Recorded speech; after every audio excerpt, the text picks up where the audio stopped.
Our minds are making judgments all the time. Picture you walking into a supermarket. As you go, you'll be choosing and making decisions as you go. Shall I go down this aisle?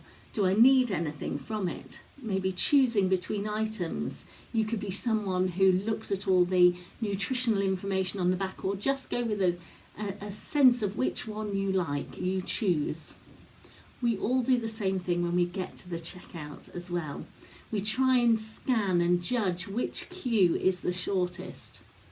I doubt you actually count the number of people, but you might glance at a number of different factors. The trolley loads, whether there's a new member of staff being trained at a till, or are there any hold-ups while people go and run and get a barcode. We make split decisions all the time and judgments about the right things to do and the wrong things. We have active inquiring minds. We've been created this way, to work things out and to judge things through life. If God has created us this way, it's not an illogical step to believe that he wants us to choose for ourselves what's true and what's false.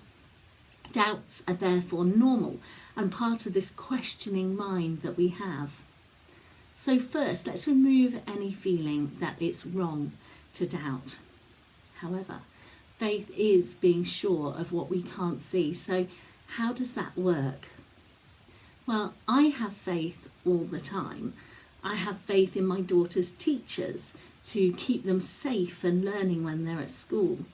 I have faith that the next time I need to take a breath, there will be oxygen. I have faith in my husband to do all that he promised on our wedding day. Faith isn't something just reserved for the religious. We all have it, and even if we mostly talk about it when we've lost faith in a company, an individual or a government, we do have faith in things. Taking time to consider what faith we have is great, and a group are doing that right now on the Alpha course. So how do we deal with doubts in our Christian beliefs? Well, we can notice them. First of all, don't push them aside or bury them deep. Acknowledge them and know that you are in great company with people in the Bible. People like Job and Abraham, who funnily enough was called a man of faith, David, even John the Baptist, and of course the most famous doubter of all, Thomas, but there are others as well. Share your particular doubt with someone. We have particular groups, connect groups that meet every week, and these are wonderful places of deep sharing and helping one another. You'll find wisdom and understanding there. And it says in the Bible that we are to have mercy on those who doubt. And that's hopefully what you'll always find there in a connect group. You can track where your doubt came from. I often find doubts can be placed into 3 categories. Number 1, is it about me? Am I struggling to believe God could care about me personally? Maybe I don't think he'll answer my prayer or even knows who I am.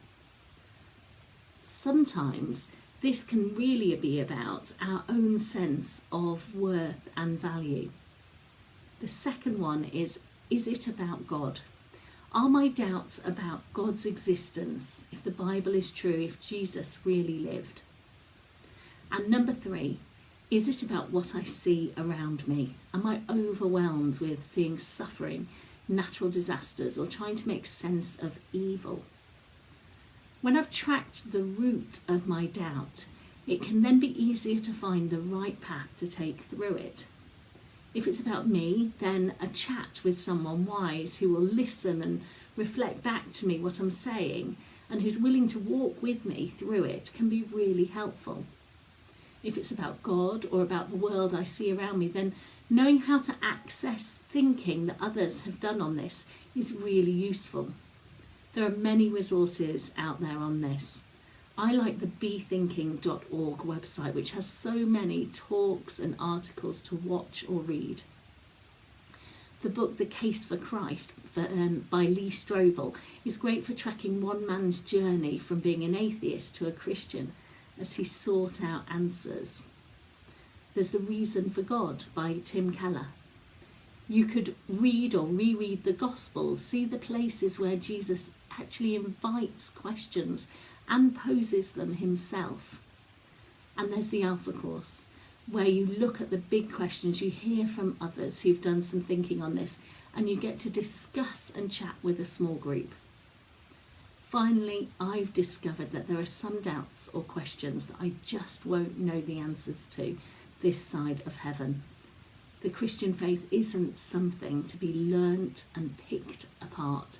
It's a relationship with Jesus. And just like Thomas, who needed to see him for himself, when we do, that changes everything. The doubts and the questions may remain, but the relationship is there. And as we spend time with Jesus, we learn to think more like him, see ourselves as he sees us, and look at the world differently too.